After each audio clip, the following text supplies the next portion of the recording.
you can feel that the idea of, I need to do a good job.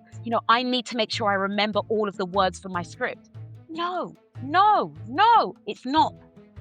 It's not about I need to do a good job. I have a message and we need to make sure that we communicate the message. This nervous energy that you Mhm. have, it's very close to the same feelings you have when you feel excited, right? You think about how in terms of your blood pressure That's going true. up Yeah. and you'll feel it and you can kind of feel this, and your body's almost kind of moving a little bit Mhm. more, and it's the way you feel when you're excited. And that excitement gives you an energy which kind of lifts you up. It gives you the adrenaline rush Mhm. that actually before you go to give a presentation, it's good to have an extra burst of energy. Do you believe that everyone can become a great communicator? The following is a conversation with Alberta Savage, communication coach and university professor. As you hear, Mrs. Savage is very confident, articulate, and her way of speaking naturally draws you in. What makes this even more interesting is the fact that it wasn't always this way. Off camera, she revealed to me that during her university days, she was the quiet one, head down, always focusing on her books. Everything changed when she entered the world of car sales. In that environment, she came face to face with something simple but yet very powerful. The way we communicate shapes the outcomes of our lives. Today, she helps others develop the same awareness and speak with confidence, clarity, and impact. I hope you enjoyed the video. Mrs. Savage, thank you for being here. They say the most successful people Mhm. aren't always the smartest, but they're oftentimes the best communicators. Okay. Do you believe there's a link between how well we speak and hmm how successful we become? Yes, I think that your ability to communicate your ideas and to get people to understand your vision, your ideas, your essence, who you are, that goes a really long way to getting people to trust you. And so when you want to do big things, you normally need people to support you. And so you need to be able to communicate effectively to get those people on your side. Mhm. I think for me, it's kind of what I'm about is communication. So I'm always going to say yes, Of course, of course. basically. I mean, to me as well, it's the skill Mm. by any means. What's the biggest problem you see people have when it comes to communication, especially your clients or the Mhm. students? Honestly, I think maybe there are two things. One, I just go back a little bit when we talk about communication, Mm. because you've got communication, which is speaking to people, exchanging with people, and then you've got this idea of communication with this intention. And so, communication in general with people, you're just saying what comes to mind, you're having conversations back and forth. But when you're communicating, whereby, especially in a professional setting, there's an intention behind your communication. And so, because there's an intention behind it, number one, you need to know why you're speaking. Mhm. You need to have, and you've heard me say it, I imagine in class, you need to have purpose and you need to know, why am I talking about this and what am I trying to communicate? Mhm. And those are the two things which I think sometimes people forget. And they just say, okay, well, I need to give a presentation. I need to talk about the sales figures here, or I need to talk about this particular topic. And you go in and you just talk.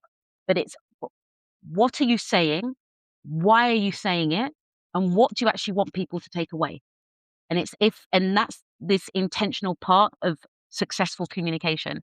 And that for me is the mistake that people make. They don't understand that they need to be very intentional and they need to reflect. And it's not just about, oh, I'm going to talk about something. What is the message? How do I want the person in front of me to receive it? Yeah.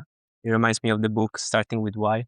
You spoke to me about that. Yeah, exactly, last year. Mm. And it's very used by Apple, for instance. Mhm. The early stages of Apple, Steve Jobs, we were talking off camera. Yes. Yeah. Um, in business schools, presentations are very recurrent. Mhm. You see that in the very early stages of someone's entrepreneurial journey. Completely.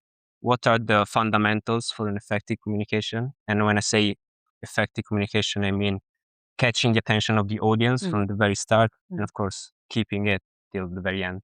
Yeah, I think those are the two. You're guided by those two things. So at the beginning, you have to say to yourself, what would make someone actually care about what I'm saying? Mhm. Like, what will make them care? And so in the very beginning of a presentation, you have to have that something that helps people to actually be really connected and invested in what you're going to say and invested in you. So we talk about hooks, we talk about, storytelling and anecdotes and all of the different kind of techniques that you can use. But ultimately, it's about finding that thing that's actually going to make someone say, there's value for me. Mm-hmm. If I believe there's value and you're actually going to give me something, you're going to help me in some way, maybe, okay, this is the next best thing and you want me to invest, which is the case with startups, you have to convince me that this is going to actually, it's going to make me feel something. So the idea in the beginning is about really hooking your audience, making them have an emotional connection with what you are saying and what you're going to say. And that kind of gets people on board, and that's how you connect, and there's so many ways to do that. And then obviously, as you said, after you've got the hook, then you have to start to really have a much more intelligent way of taking people on with you on a journey where they can understand, as we go through the steps, why this is valuable for them and why it's valuable for you. But there needs to be this idea of the two sides. I can't just speak and talk about, okay, there's value, but where's the value for me? Right. So you have to be very audience centered, and that's how you keep your audience. You get them engaged at the beginning with a hook, and then it's about, okay, giving them value, explaining why there's going to be value from that for them, and continuously going back to the purpose and the value for your audience. Of course, understanding your audience is key if you want to do that. How important, for instance, is hooking your audience with the common problem that they might face? I think that it goes back to depending on what the actual topic is, I see. okay? Because in certain situations and whenever it's possible, if there is a unifying problem and you identify and say, look, you've potentially had this experience, you face this problem, you can understand or know someone who's been affected by this problem, then it's fantastic, because then after you can really get people to be connected with it. And that would be the number one, the ideal. Okay. There's a problem. We all recognize and agree there's a problem. Emotionally, we can now empathize with this particular problem. So now we want you to give us a solution. Sometimes it's not necessarily the case, in which case you need to be able to tell a story whereby you can imagine how you would react if you had this problem. So I'm already trying to connect you with the feeling and the emotion you would have if you had this particular problem. And then maybe I have to draw a connection between what this particular problem is and the different one we're talking about. Of course. What do you see are the biggest mistakes your students or clients make when they're trying to present? I think they become very focused on themselves. I think Mm-hmm. and I, Self-aware or self-conscious, yeah. it's you've just become so focused on I need to do a good job.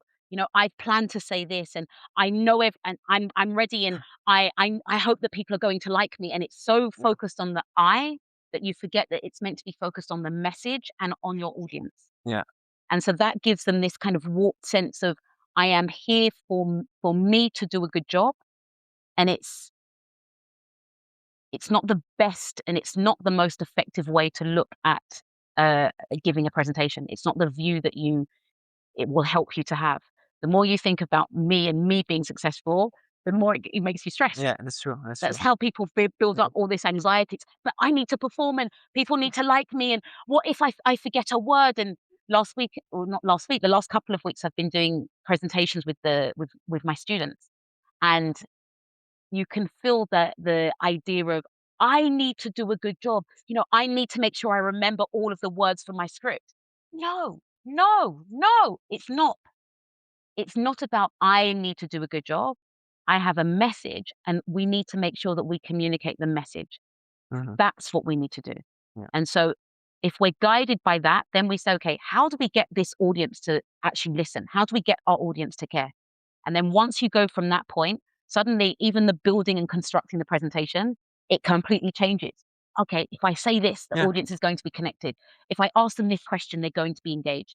If I tell them this story, they're going to emotionally connect. Or if this joke will make them laugh, and then and it's a different perspective, and it stops you from being the centerpiece. And then you can be better. comes natural. Mhm. This reminds me of my little experience in public speaking. I remember the first time I was more focusing on not messing it up Mhm. rather than actually connecting with the audience. And I remember when you trained me, you said something that really stuck with me. You said that it's all about the energy, and also remember to smile, Mhm. because when you smile, people can help but smile back. And that, of course, create more synergy between you and the audience. What mindset should someone adopt? Of course, you anticipate a little bit when before stepping on stage and deal with anxiety and still Mhm. perform well. Because I personally don't believe you can eliminate anxiety Mhm. or think your way out of anxiety, but you can certainly learn to manage it.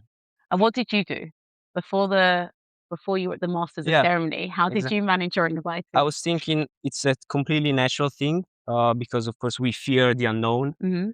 So that was my first time, and I was okay with feeling the anxiety. And everyone is human, so I was trying, to just connect with the audience and see people, see their reaction to Mhm. what I was saying. That really helped me. And smiling, I think smiling removes stress. So that's something you told me that was Yes. very helpful as well. Oh, thank you. I didn't remember saying that to Yeah, yeah, you. yeah. I remember that. Good, I remember good. that. Yeah. Oh, good. Okay. I mean, yeah, I agree with you completely. I don't think you should try to eliminate any anxiety or stress, but it's Mm, not possible. And there's a quote where it says, "The only people who don't feel anxiety before a presentation are people who are dead."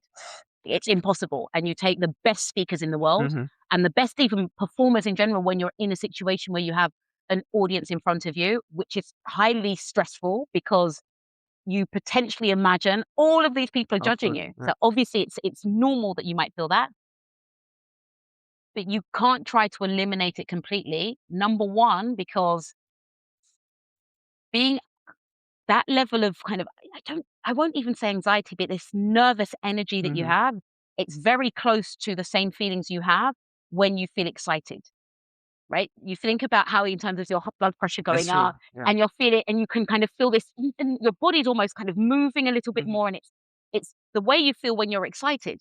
I've seen my son before Christmas, the day before Christmas, and he's so excited and you can feel it in his Yeah. body.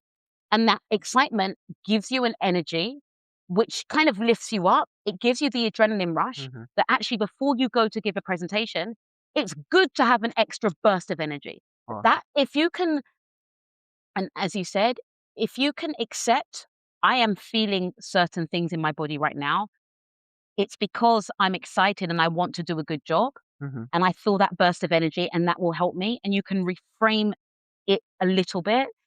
You can use it in a very positive way Oh, yeah. because it does allow you to just be, I'm awake, I'm ready to go. So I think you're absolutely, you can't try to get rid of it. I think you have to embrace it. Know that everybody has that feeling to a certain extent. Mm, Okay.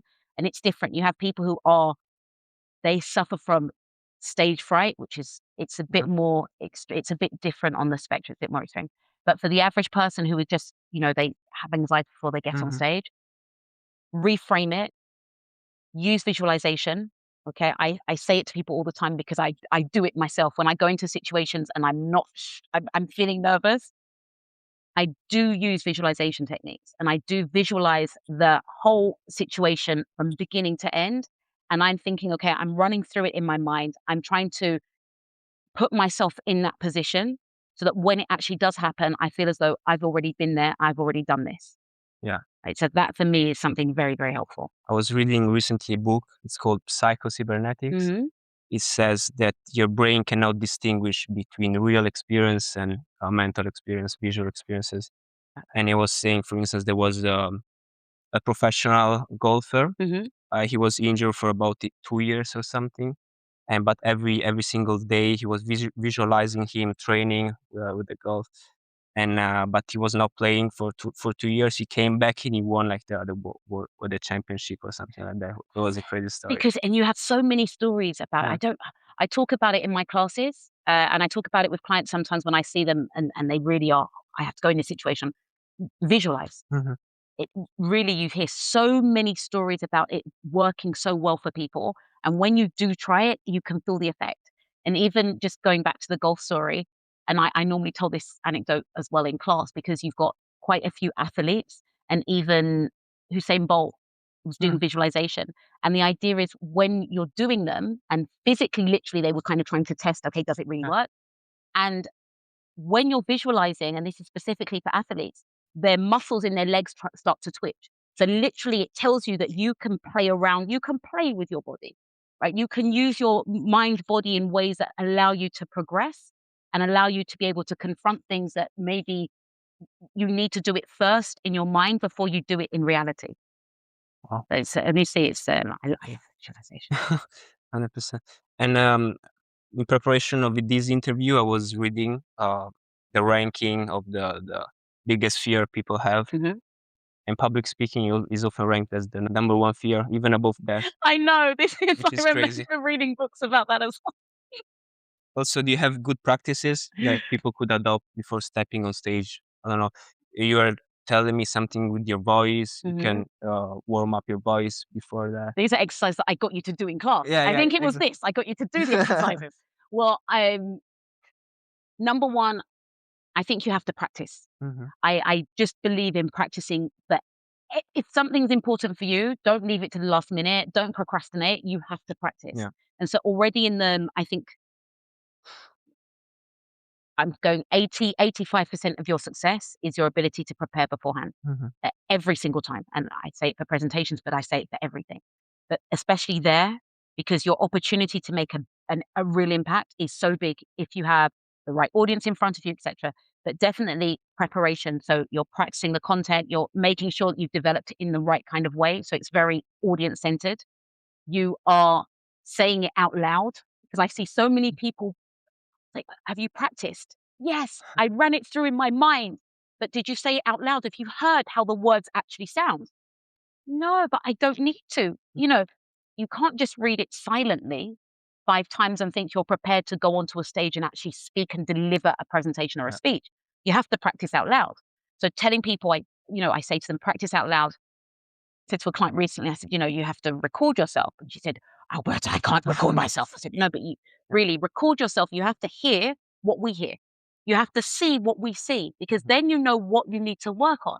And so literally 85% is just the preparation. It's the practice. It's intelligent practice. Mhm. And then I would say the 15% in terms of delivery and the 4 Ps. So pitch, pace, pause, power, Mhm. what you're talking about. There are lots of different exercises that you can do to work on these particular elements. And particularly in our classes, I think I spoke a lot, and I still do it today as well, but I speak a lot about pauses. And I think that when we speak, the way that we pause adds so much emphasis and meaning to what we say, Yeah. and it gives so much to the audience in terms of allowing them to understand and think about what you've said and allowing them to know how they should feel. Should I be excited? Should I have anticipation at this moment? I think the use of pauses is incredibly important. And so, exercises that I get students to do, Mhm. I get professionals to do, even if they think it's very funny and a bit strange. Tongue twisters. So lots of tongue twisters. You've got red Yeah. lorry, yellow lorry, unique New York unique, but lots of different tongue twisters to make you think about pausing at the right time for people to understand what you're saying. Also for diction and articulating. When people are nervous, they tend to stop breathing. So I will see people when they Yeah. present Also, and but they're out of breath and they'll run to the end of what they have to say and then it'll be and what's happened? You're stressed, yeah. you don't breathe. And so when you do these kinds of exercises, because tongue twisters are difficult to say, naturally you have to stop and you have to pause and you have to breathe before you get on to the next Mhm. part. So you start to train yourself to look for that's a moment where I need to breathe for me to be clear. Yeah. Okay. And so that's something that I get people to practice a lot, whether that's my students or whether those people that I'm coaching, practicing when you need to pause and making sure that you breathe. Mhm. Literally, when I see people who just are overwhelmed on the stage, they stop breathing. They haven't breathed. 2-3 minutes have gone past, Yeah. and they literally are red, and they don't breathe. I see. Also, having a open body language and a confident one. I was reading somewhere that it can actually trigger your mind into being confident yourself. Have you So I can't remember in the class if I showed you the Amy Cuddy. I don't remember that. It was a TED Talk from, oh god, it must be at least 10 years old now, and it was based on Harvard studies where they said that when you did certain moves and certain postures, Hmm. it increased your confidence. The idea is, I think they did the test on, I think it was 180 people, and before going into interviews, they made them do certain kind of postures. Yeah. And so you have the different power poses. So you've got kind of Superman and Superwoman and the CEO pose. Hmm. And they're all about these poses where you make your body bigger. Hmm. So it's all about being really, really expansive. And literally, when they did the test, what happened was the people who had done those power poses, when they went into an interview situation, they were more confident because by doing certain poses and making your body bigger, it increases the level of testosterone that you have in your body. And so testosterone is connected with this idea of confidence and trying to impress. And so that kind of connected into the way that you then go on to communicate with people shortly afterwards. And so this is kind of Wow. where the Yeah. idea comes from. So you're Good. definitely, and because when it comes to body language, it's it's very clear that we interpret and we understand messages a lot from how we see people present themselves. So if you see someone and they're sat down and they're really clothed like this, You can immediately sense you that. have Yeah. ideas about what do you think about this particular person. You have someone who's a bit more open, who's open in terms of Yeah. facial expressions, their body, etc. You have different connotations. So we realize that what you're doing with your body Hmm. becomes as important, or studies sometimes say even more important, than the words that you have, because it's the first thing that we see is actually your body. Before we hear the words that you say, I see you Hmm. and I see your gestures and I see your eyes and I see your arms. I see everything before I hear. So your body language Yeah. and your gestures are incredibly important. 100%. And how you say something is just as important as what you say. So I agree. And also back to the practice matter. Dominic Callahan, who I Hmm. had the pleasure to interview recently, he always says that you become good at the things you do. Hmm. So if you want to become good at presenting, give 100 presentations. Hmm. If you want to become good at selling, just start selling. If you want to, if you procrastinate, you become good at Keep procrastinating. Yeah, procrastinating and exactly. you'll be a master at it. Um, do you believe that everyone can become a great communicator? Not great, but very good. Hmm. I think that I think it's a skill. Communication is a skill, and everyone has the potential to become very, very good at it. Afterwards, obviously, there are people who have, like in anything, some people are born with a certain level Yeah. of kind of natural ability in an area that other people don't necessarily have. But there are, and I've seen clients who at the beginning were going into situations, might be professional meetings, etc., and they were just there and they had the ideas, they had the creativity, they had all of the necessary content, they had the knowledge, they had the expertise, but when it came to being able to actually communicate that to people, they weren't able to do it. And literally, I've had an you asked me the question before. You said, "Okay, so who have you worked with? What stories?" And I thought about it. I thought, but I actually found it really difficult to think about success stories. But seeing the idea, what I have seen is a lot of improvement. And I've seen Yeah. people go from, "Oh my god, it's really difficult to go into a meeting and express myself," to, "Actually, Alberta, I went into the meeting today." And I gave 3 really important key points. And then after the meeting, they said that those points were really valid and I was really articulate and I explained really well. And that's the success. It's being able to articulate your message and having other people being able to receive it. And so I do have, and I have, I'm really proud of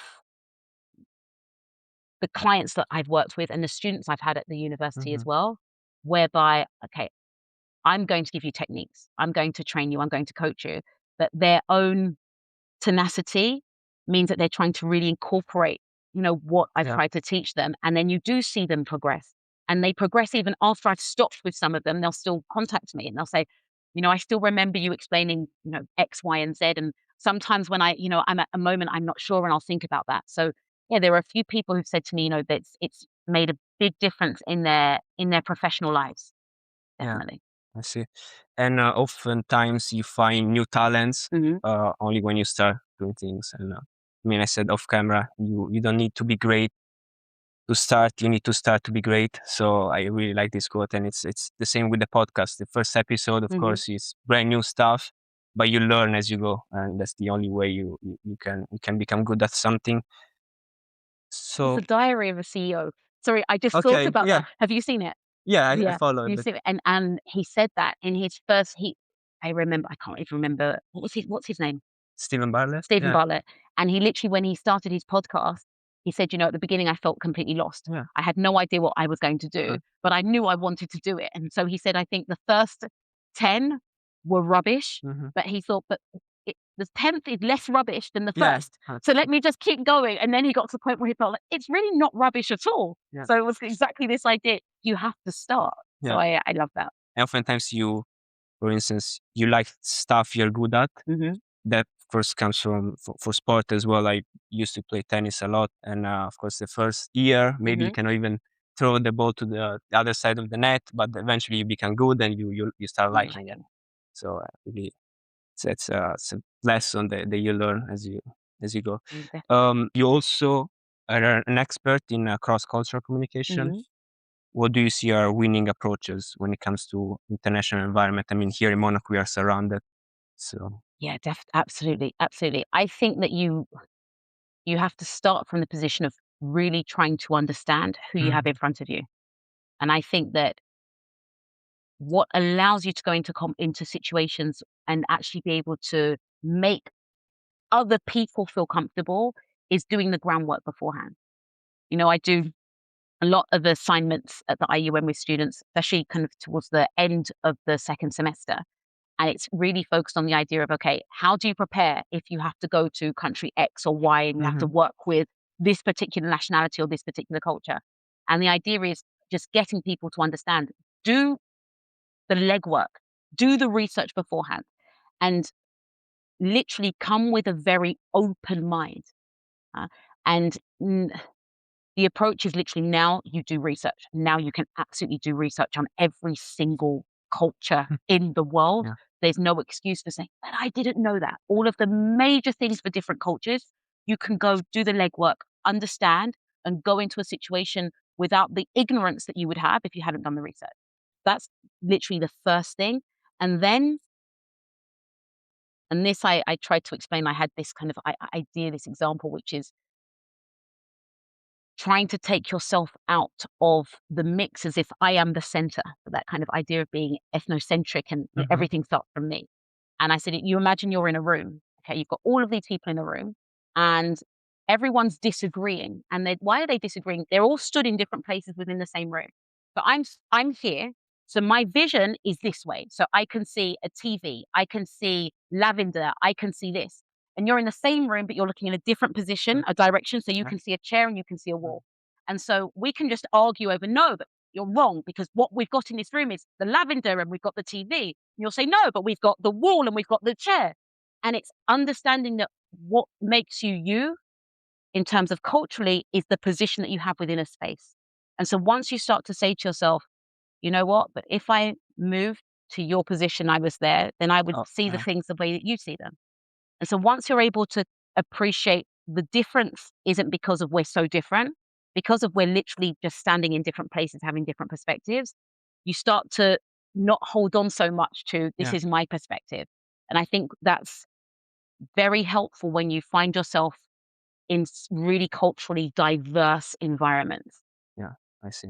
I was watching an interview recently. There was a car sales guy. Hmm. He was trying to sell a car to Dubai family, Hmm. and at a certain point he put like this, which is like considering offensive. Because they can see the souls of Exactly. people. What do you see are the biggest cultural misunderstandings people have in multicultural teams? I think it's to do with being direct and indirect, and also to do with hierarchies. Okay. I think that looking at different cultures, some cultures are very, very direct. And if you're not used to it, Mhm. it can feel as though you are being attacked. Yeah. And you notice when, I'm English people, or we tend to be not, we're not too direct. There's Mhm. certainly a Yeah. level of indirectness in the way that we speak. But then at little moments it can change. But when you are with people who are very direct, and I've had them in the classroom, the way that they give feedback, the way that they'll give their comments is very, very different. Yeah. I have a client at the moment, and he's very funny because he's so direct. And so you'll hear him, and even at the beginning, I had to adapt to his way because he would say things, "No, but Alberta, no, I don't want to do stop. I'm meant to be coaching you. No." And it's just he's so direct. He doesn't like he's gonna tell you. There's no idea of being soft. And so you do have to say, "Well, what is the intention behind it?" He's trying to explain to me that you know what, his mind after his day at work, etcetera, his mind won't allow him to take in this kind of information in this way. So he needs me to do things in a different way. And so you people sometimes stop at this person's too direct or this person's indirect. They're not very clear. I don't understand what they're saying. Can't you just speak clearly? And so that tends to be something where that's a huge issue, Mm. and you have to be able to take a step back and say, what's the intention behind it? And also, again, going back to researching and saying, okay, you have certain cultures that tend to be a lot more direct than others. So you have to be able to adapt, and you upskill every time you're able to adapt to a different culture. That's making you better. That's making your communication better because now you know how it works with this particular culture. Yeah. And so that gives you so much of an advantage. And then the second one I said is hierarchy, because that's another thing that I see people struggle with. Mm. If you're used to being in a very hierarchical system and a company, and you go to a company where you've got a much flatter structure, it can be very, very difficult. Even the way that you speak to people, the idea of at work, and I think most people agree in France, it's quite hierarchical. So you've got this idea of the way that you will speak to somebody. It might be okay, I'll say Mr. whoever it is, or director, etc. And you'll keep the titles, right? Because of that is the way that you show respect by keeping those titles. You go to another country, I'm going to call you by your first name. There's no way we're going to have titles. But in that situation, even though it seems like nothing, when you've got two people and one is focused on hierarchy, and that's really important in terms of respect, and someone says, well, we're all equal, we have a flat structure, I'll call you Tom. No, don't call me Tom. Then you see that you start to have problems. So the hierarchy tends to be a huge issue with people in international companies. And yeah, this idea of being direct and indirect as well in terms of communicating and being on the same wavelength tends Yeah, to be a challenge. of course. And in communication in general, I believe that you learn a lot by watching those great communicators in action. Who are your mentors and who are those you strongly recommend people watch? Okay, so communication in general, I would, because that would be different for when I'm Or thinking is it, about yeah. presentations. Okay, I'll go back actually. If I go to presentations or speeches very recently in the last 2 or 3 years, as I said to you before, Josephine Phillips, Mhm. and she talks about sustainability and fashion, but it's the delivery that she gives in her speeches so powerful. It's the authenticity, it's the mastering pauses, absolutely masters pauses as she goes through, and it's her passion as she talks about the subject. And when you have someone who's passionate, when you have somebody who speaks with conviction and they master the delivery and pauses, Yeah. you're kind of blown away. So this I absolutely love. And then in terms of communication, and this is someone actually that I used to follow, used to watch quite a lot. And Tom Billieu. I don't know if you've heard of No? him. Tom Billieu, he is an American uh, entrepreneur, and now he's a billionaire, but he has his podcast as well, and it's called Impact Theory. Okay, I think it started about 12 or 13 years ago, and he just has interviewed people from every single walk of life. His interviews earlier on are fantastic, but the way he communicates, and when you watch him, it's just he's understood the importance of just listening. Oh, And so when you watch him, he's listening so intently, and then he'll come up with intelligent questions, and you can see, I mean, it's I watch him, your listening skills are incredible, and because your listening skills are incredible, your questions are incredible, and your content is incredible because you listen so intensely, and you're listening to understand, and so that what you're coming up with and the responses you're giving are just they're so nuanced and they're so precise at the same time. So mhm. that would be someone I'd say if you've never heard of him, you've never watched, Oh, Tom Bilyeu would be and his earlier episodes as well, yeah. fantastic. I believe the empathy is a Mhm, big thing that we haven't discussed yet, but it's key for better communicating as well. mhm, Um, you have several experience of dealing with university students. mhm. What's your final advice for them and for ambitious young adults in general? If you are whether you're ambitious or I hope everyone's kind of wants to Mhm, do something with their lives. I would say that you want to develop your communication skills because your ability to make people feel something is how you build relationships. And it's the relationships which will ultimately make you successful or not. So I think really you have to push yourself, and especially those who I see who you know, they lack confidence. They say, but it's okay because I'm great at something else. You need to be good and try to get good at communicating. You see that, and everyone talks about AI. AI will replace a lot of things. Sometimes I say AI will replace my job. I thought it would replace it ages ago. That the idea that you can go into a room and you can get people to feel emotions through the way that you speak, through the words that you say, this will give you that's the mhm, human touch. And so you have to try to make sure that you develop the skills which make you human.